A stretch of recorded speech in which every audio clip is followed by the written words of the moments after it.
very distinctly heard 3 gunshots ring out. My brain processed so much in such a fraction of a second, picked up my 2 youngest boys, one under each arm, picked them up so fast that I literally pulled one of them out of their shoes.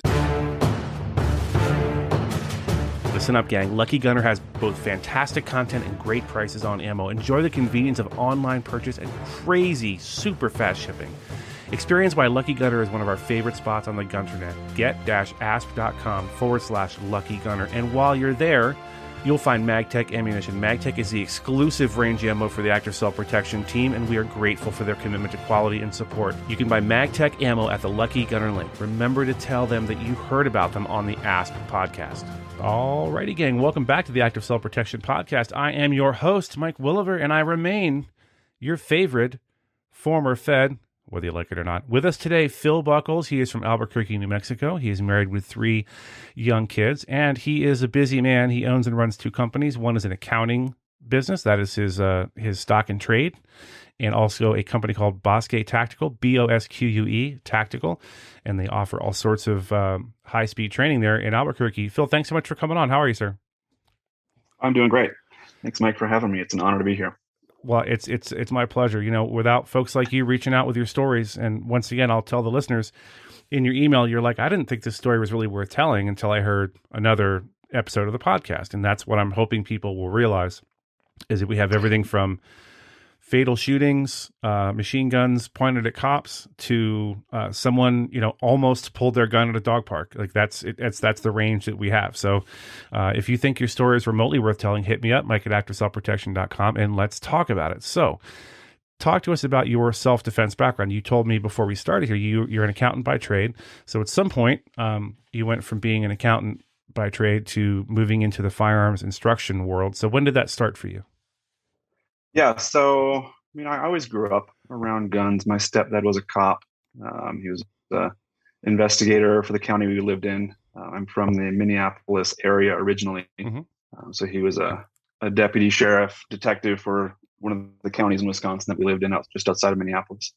So I always grew up hunting, was always comfortable around guns. And then not long after I turned 21 and got married, I got my concealed carry license in the state of Minnesota, where we lived at the time, and have just always maintained that concealed carry license since then. In the last few years, as the world's gotten a little more interesting, I've gotten more into just keeping up on it more and being more prepared. Watched Active Self-Protection for years and love learning from everything that you and John talk about. And it's just slowly grown since then. And so I started Bosque Tactical a couple of years ago because I wanted to take that knowledge that I have gained over the last few years and help other people come along that same journey, be able to get their concealed carry license, be able to defend themselves, their family, and things like that. So it's just been a slow journey that has picked up substantially in the last couple of years as I've grown this, but it's been great so far and a lot of fun. So that leads me to a good opportunity for a couple of plugs for some Active Self-Protection events that happen every year. The Active Self-Protection instructor cohort might interest you as an instructor. It's a phenomenal course. Most of it's remote. There's one in person in South Dakota, and they teach you how to teach adults. And you will, I don't care how long anyone's been instructing, you will learn a ton from this class. Also, the Active Self-Protection National Conference, which is in Kansas every September. So that benefits the Flint Hills Foster Teen Camp, something else you might want to consider, both Phill and anyone listening. So with that said, I have to ask, you moved from Minneapolis to Albuquerque. So what is it that draws you to high crime cities? Yeah, it's not the safest city in the world here. My wife's family slowly moved down here over the last couple of decades, and we were the last ones to make the switch following her family here. So, okay. Now we all live within a couple of miles of each other here in Albuquerque area. Well, good luck in Albuquerque, folks. If you live there, go check out Bosque Tactical, because you might need the training and the experience. So, talk to us about your first gun. I like to ask people like you, your first gun. Did you choose a good first gun and first holster? Talk to us about that. It's funny. I was actually listening to last week's podcast, and you asked this question, so it got me thinking about it. My first gun was actually my first handgun. My grandpa gave me a 22 bolt action rifle when I was like 10. So that'd be my first gun. My first handgun was given to me by my stepdad. It was his duty weapon. And when he retired, he was given the opportunity to purchase it. And I still have it. It's a SIG 40. I don't hardly use it because the ammo's hard to find. And I don't even think I have a holster for it anymore. First gun I purchased was a Ruger Security 9 in 9mm. And that was only a few years ago. And since then, my collection has grown substantially with a bunch of variety. But most of it's 9mm. It's easy, it's cheap, it's convenient. And effective. Exactly. Yeah, for sure. So John would want me to ask, is there an HK in that collection somewhere? There is not, but I have a few friends who keep bugging me about that, and I think that's probably next on my list. Yeah, they're fantastic, and they've been a friend of the channel for a long time. So, talk to us about the incident. I read through your email, but I want to kind of learn about it along with my audience, as is my want. So, about how long did this happen? Where were you? What were you doing? And just kind of walk us through what happened that day. Sure. So, as I mentioned, I'm from Minneapolis area originally. Since moving to Albuquerque, my wife and I have had our 3 kids, and we, for the first time, they are currently 8, 6, and 4. And for the first time, we brought them back home to show them around, show them, where we grew up and all this. So we were back visiting Minnesota. This was June of this year, so just a few months ago. Okay. We had flown into Minneapolis. We drove up to Duluth. It's about 3 hours north. It's a decently sized town, but it still has kind of the small town feel. And it's a place my wife and I loved to go when we lived there. And we were just having a great day. We were being tourists. We were showing the kids around. There's a big harbor there where gigantic boats come in. So we were down watching the boats come in. We'd gone out and had dinner. It was a beautiful June evening in northern Minnesota. And as I said, I'm a concealed carry holder, have been for many years. I don't even leave my house without it anymore. Mm-hmm. So this was no exception. I had done everything I needed to, checked it, brought it with on the plane, was carrying in Minnesota. And we were headed back to our rental car. It was about 9:15 at night, probably. Okay. We were just walking down the sidewalk. And I remember everything like it was 30 minutes ago, as happens usually with these types of situations, I would imagine. My wife was on the phone with her mom. We were just walking down the sidewalk, having a great evening. We had just come to the corner of a building where the building stopped and it opens up into a parking lot area. And we were about a step past the end of the building when I very distinctly heard 3 gunshots ring out. Talking about it with my wife later, she's like, I had no idea what those were, but as those of us who've done this for a while, the sound is unmistakable. Yeah, you're like, I've heard that before somewhere. Yeah, exactly. In half an instant, I knew exactly what was going on. You guys talk a lot about how when these situations occur, time will either speed up or slow down. Mm-hmm. And I can definitely speak to that. My brain processed so much in such a fraction of a second. I knew where the shots were coming from. I knew where all 4 of my family members were, my wife, my 3 kids. I knew which direction was safest for us and what to do. So I yelled, run, as I was turning around, picked up my 2 youngest boys, one under each arm. I think I said this in the email, but picked them up so fast that I literally pulled one of them out of their shoes. Like his sandals stayed on the sidewalk where we were. Wow. Just took off, dead sprint, 180 degrees away from where this was happening. Let me stop you there for 1 second. So this, you recognize, you radically accept reality, as we like to say around here, and realize, okay, this is a bad situation. I need to get my family out of here. Do you remember what you said or communicated to your wife? And had you ever had a discussion with her? I don't know if she carries as well, but have you had a discussion with her about, hey, if we're out and about and something goes down, if you see me drop my gun or we're getting robbed or whatever, I want you to do A, B, and C. So did you talk to her in that moment and say anything, or did she already know? She did not know. We haven't. I mean, kind of talked about it a little bit, but I haven't had a formal discussion. And actually been thinking about that in the last couple of weeks, that that's something that I really need to do, because I have all this training and I know what to do, but if she or the kids don't know how to respond and act correctly in that moment, then it could be all for naught. Right. This is a training point I'm trying to drive home, and maybe you can take away to your classes as well. If you're the defender, I'd love to see you and your wife both be armed defenders, frankly. But if you're the defender in your family, this is a conversation you need to have, and have it today. If you're the person who carries, or who's at least carrying pepper spray or something, you need to talk about a game plan. You would talk to your kids about what to do if your house catches on fire. So if you're wise enough and invested enough in your own self-defense to carry a tool like a firearm or pepper spray, it's a good idea to talk to your family about it. So anyway. Exactly.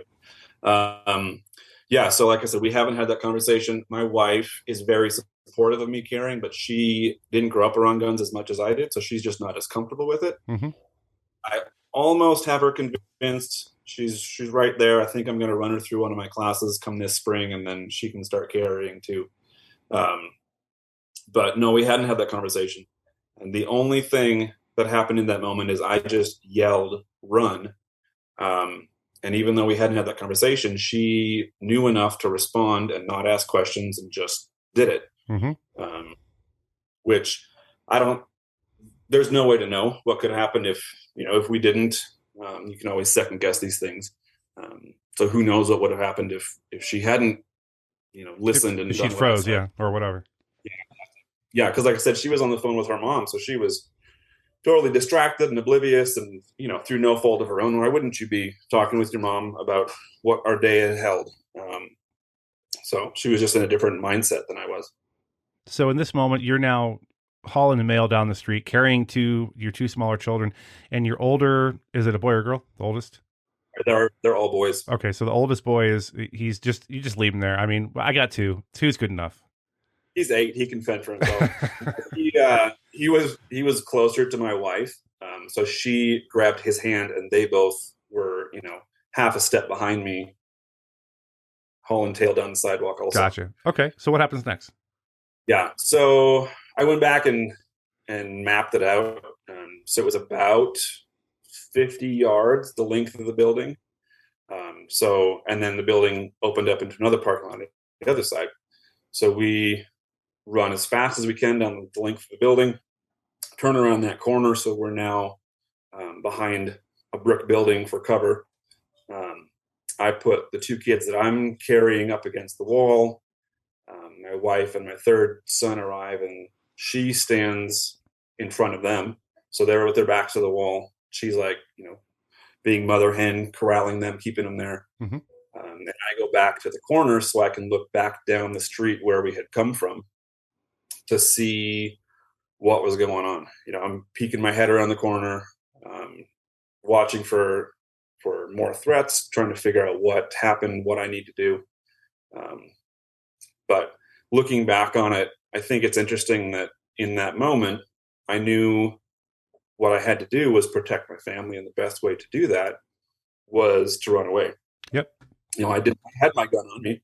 I had my gun plus my extra magazine, but at no point did I even reach for it, because I knew in that moment that wasn't the right situation. That wasn't the right choice to make. So that's just, it speaks to training and doing those mental reps that you guys talk about all the time. I do that a lot. Think about, if this, then what? Mm-hmm. In this situation, where do I go? What happens? And I can't say I had done it in that moment, in that location, but doing it over the last few years just builds that muscle memory. And so your body just kind of reacts and does what you've trained it to do. Yeah, mental reps are a real thing, folks. I'm sure some people giggle when you or I say it, but a mental rep is the easiest and most inexpensive training you can do, and you can do it anytime you want. You can do it lying in bed. You can do it in the shower. In fact, there's something I haven't done. If I'm in the shower and some stuff goes wrong in my house, what am I going to do? I got to think about that one. I got to keep some emergency chonies like right outside the bathroom in case that I got to run downstairs. Although the sight of me naked might drive a home invader away immediately, so I really have to think about this. I'll get back to you. It's a good one. Yeah, we both need to think about what to do there. All right, so you look back down the street you do a quick peek at least down to where this was happening, and what do you see? So I saw a young man. At the time, I couldn't have told you age or race or anything. Looking back on through the news stories, he was, I believe, a 14-year-old and a 15-year-old were the two parties involved in this incident. And this was the younger one, the 14-year-old. He came out from the parking lot where I heard the shots come from, came out and basically ran across the street where we had been standing. So he crossed the sidewalk we had been standing on, then crossed the street. So he's now, across on the opposite sidewalk from me. So it's a good job you weren't still standing in that same spot. Yeah, exactly. He would have ran right into us. Who knows who would have followed him or what. So once he makes it to the opposite sidewalk, he then collapses to the ground, and I can't see him anymore because there's a car between us. But I know where he is.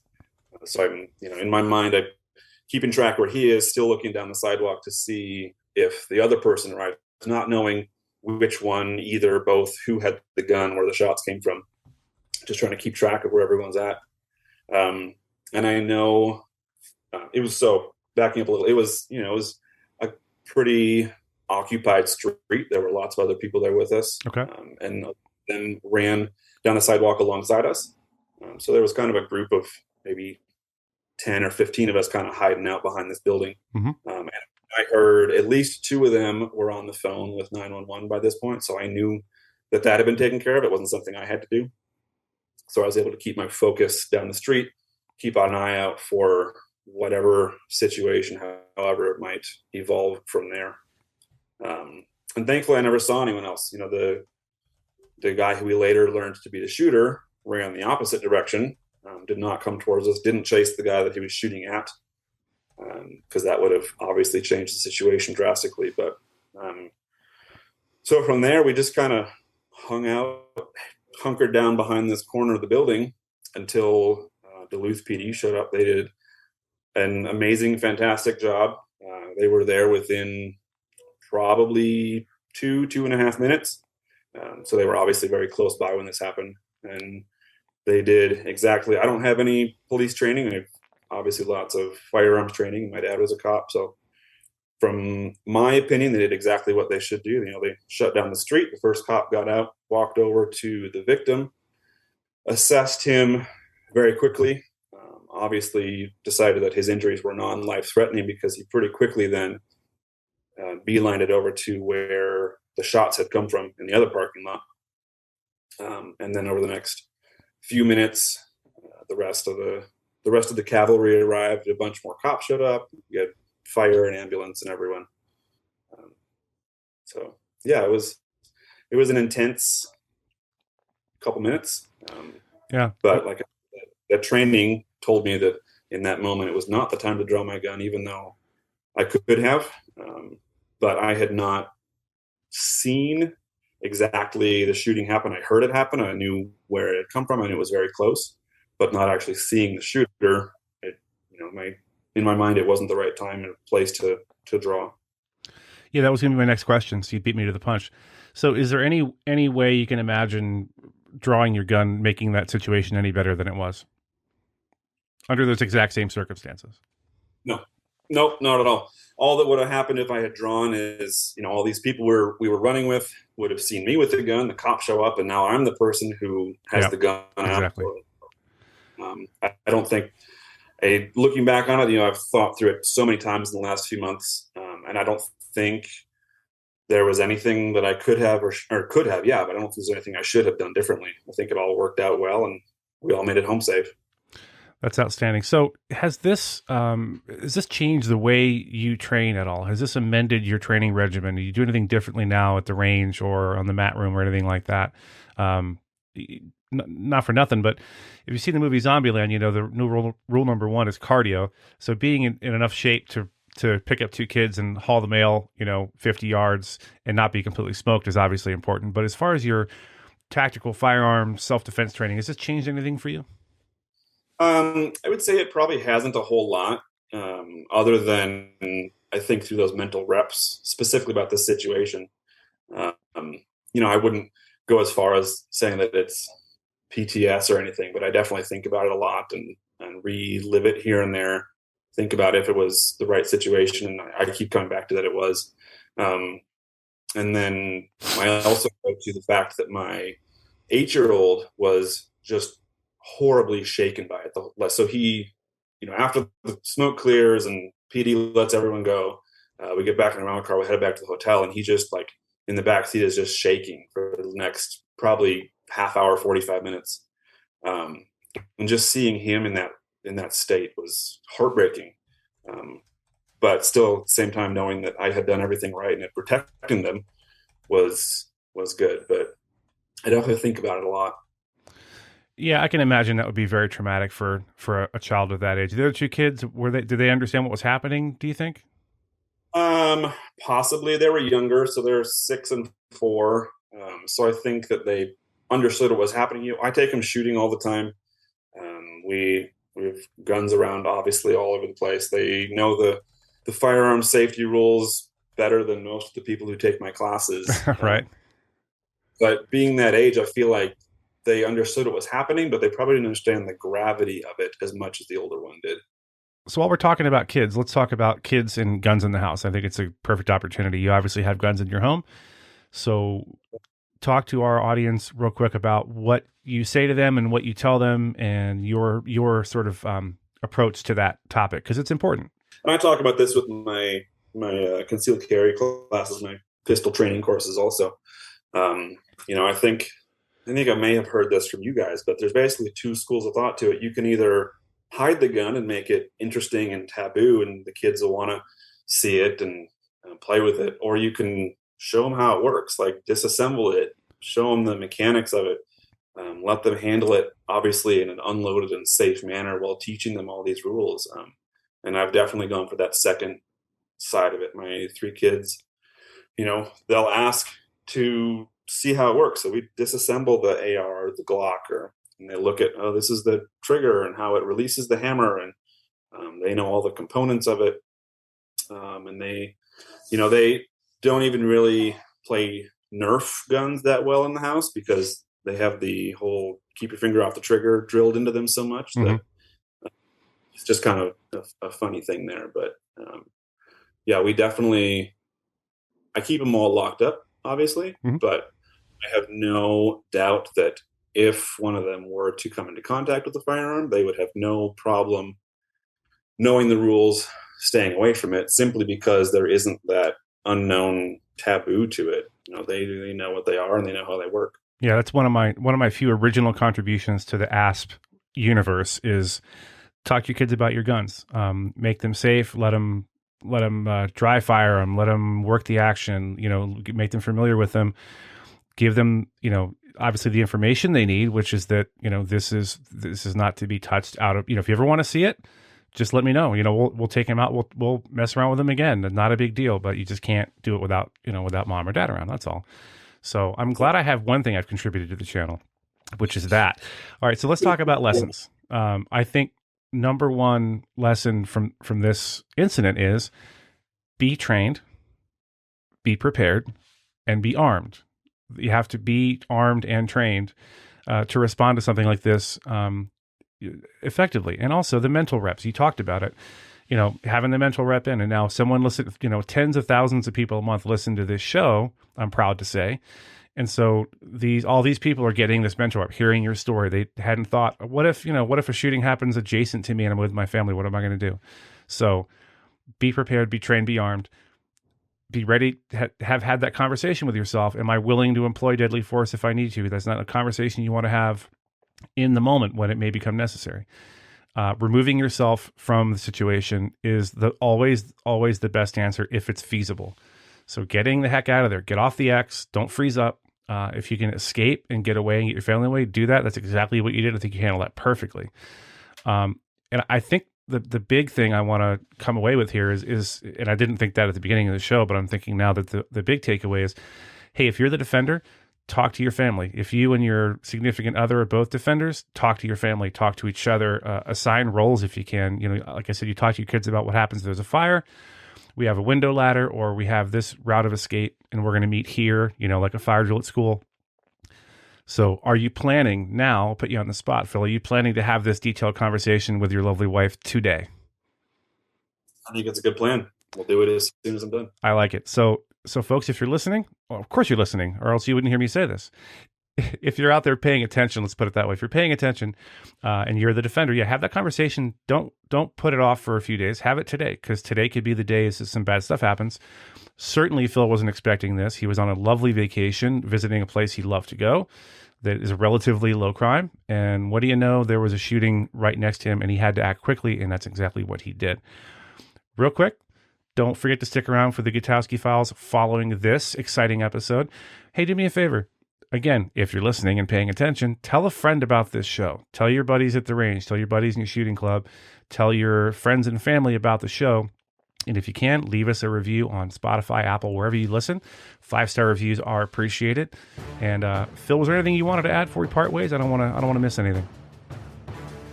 No, I don't think so. I just want to say thanks so much for everything that you do and for the podcast. It's the highlight of my week, getting able to listen to it and hear these stories and get those mental reps in. I appreciate all that you guys do.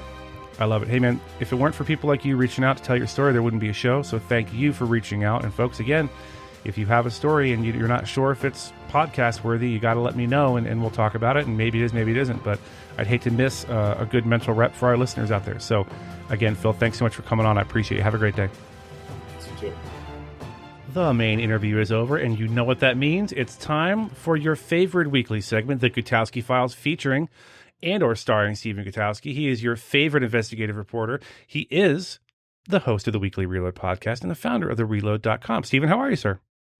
I'm doing good. I like to think of this as the main interview, though. Concur. You're right. I'm sorry. Just it's not nearly as exciting, or you can't learn a lot about self-defense from it, but I'm involved, so that makes it super important. Definitely informative. We're getting quite a few good reviews, 5-star reviews on Apple Podcasts, and I guess people can leave comments now on Spotify.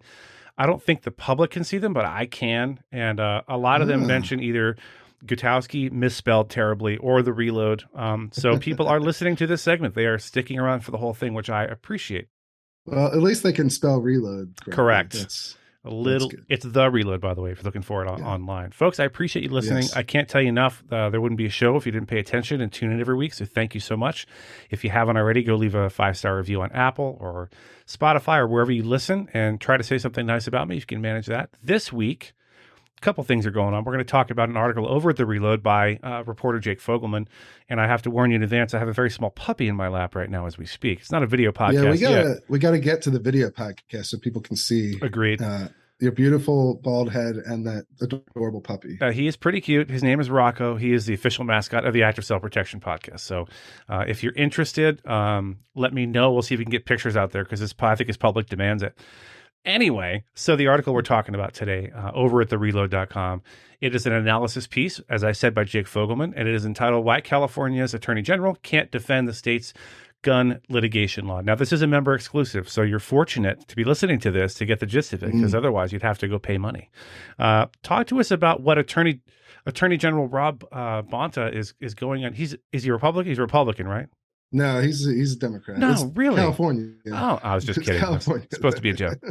So tell us what's going on out there with those crazy Californians, Stephen. Yeah, so we've talked about this in the podcast in the past, but California passed a copycat law for Texas's abortion bounty law.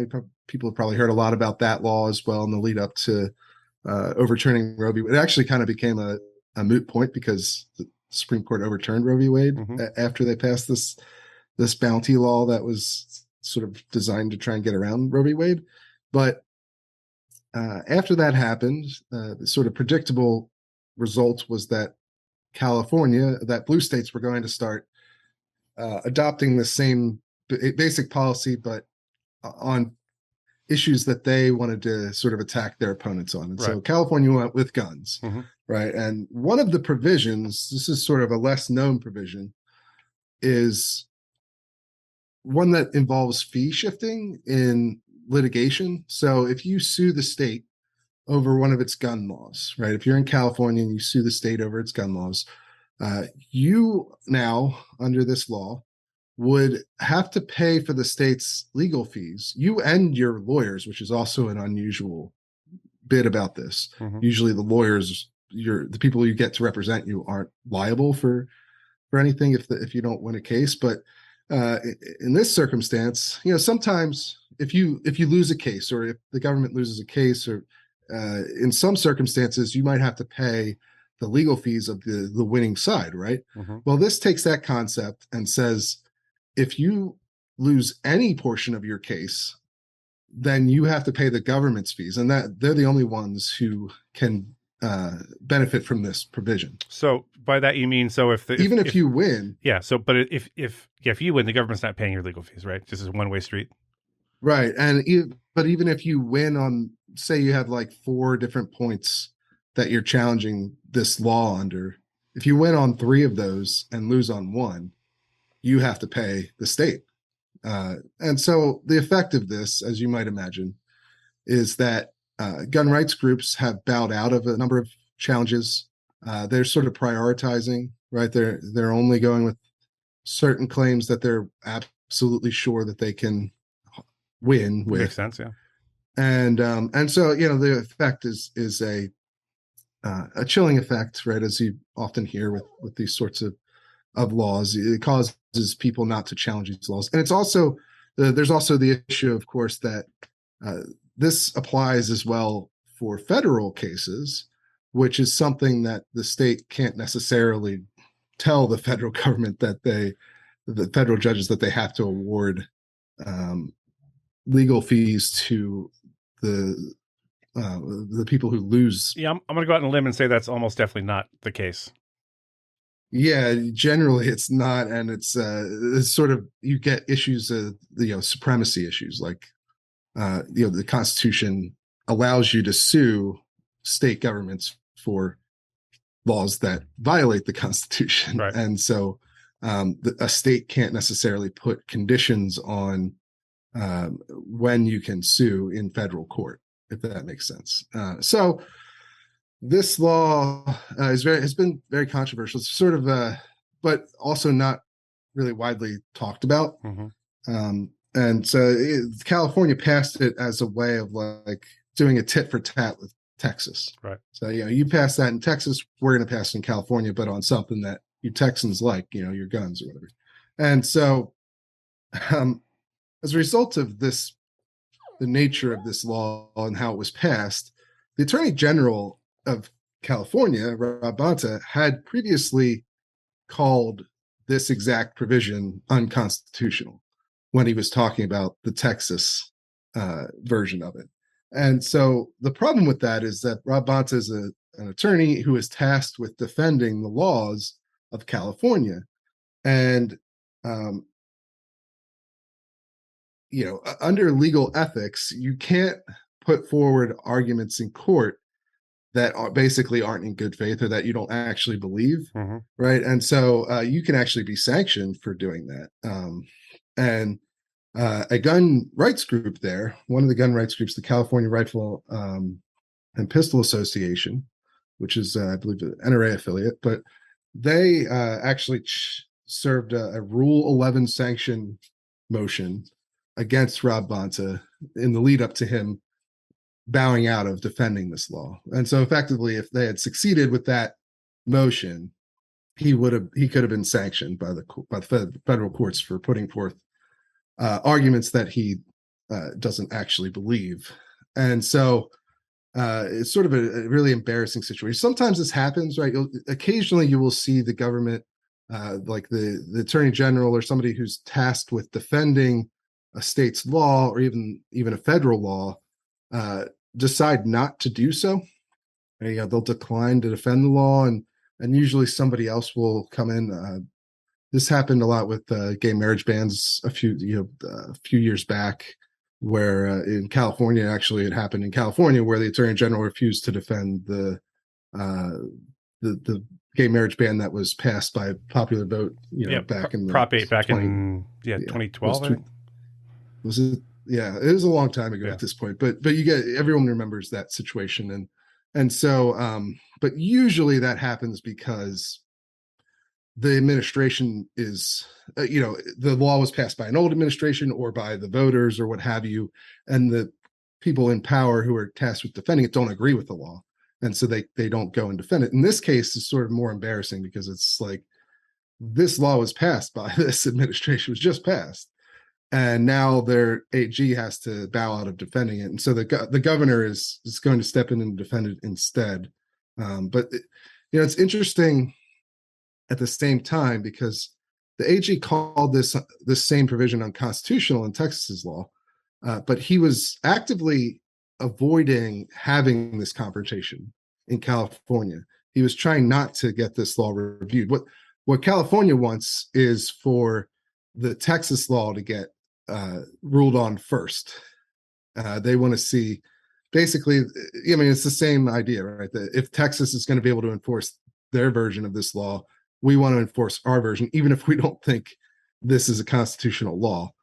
You sort of get this sort of out of spite was the motivation for all of this. And so they don't want their law to get challenged before the Texas law or get ruled on in court before the Texas law. But it doesn't seem like it's going to work out that way because the federal judge who's overseeing a number of gun rights cases in California now, Judge Benitez, has already agreed to hear this case against this fee shifting provision, and it seems likely that he's going to rule against it before a ruling comes down on the Texas law.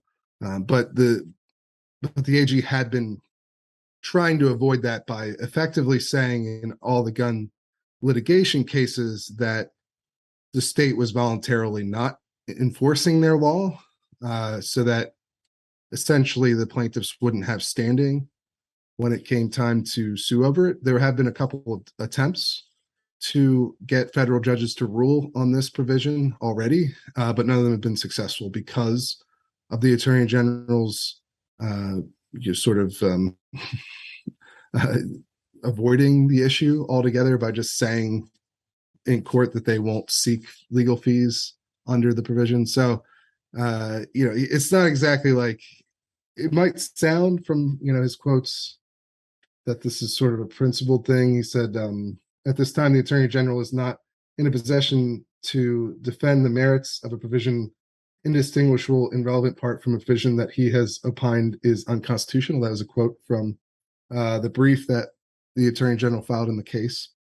But this isn't really, an act of principle. It's not as though Rob Bontas sort of went rogue against California Democrats and is now, refusing to enforce the law because he thinks it's unconstitutional. I mean, he went around for quite a while there trying to avoid review of this law through maneuvering in the courts. So it was more like he just kind of ran out of time. And once Judge Benitez said he was going to review this law in these other gun rights cases, he couldn't play that game anymore. Now he's sort of forced to bow out kind of by the gun rights advocates there. The California Rifle and Pistol Association did their own legal maneuvering that sort of seems to have resulted in this, at least. Interesting stuff. I was just going to read the first line of Jake's article, which I think this line alone, assuming it's an original, should get him a raise. Quote, "The problem with using legislation to fight the culture war is that you might tie yourself in knots trying to own the other side." That is a genius. Those words in that order is the best thing I've read all week. And he's absolutely right. Folks, we are short on time, plus Rocco's getting squirmy. So this week, if you made it this far, do me a favor and leave a review and have it entitled Rocco, R-O-C-C-O, and tell us how much you can't wait to see him when we go video. Steven, I really appreciate your time. Always a pleasure, my friend, and I will see you next week. Absolutely. Hey friends, this is John Correa. If you like the podcast, if it is bringing you value, do me a favor and leave us a rating and a review. It really helps us out.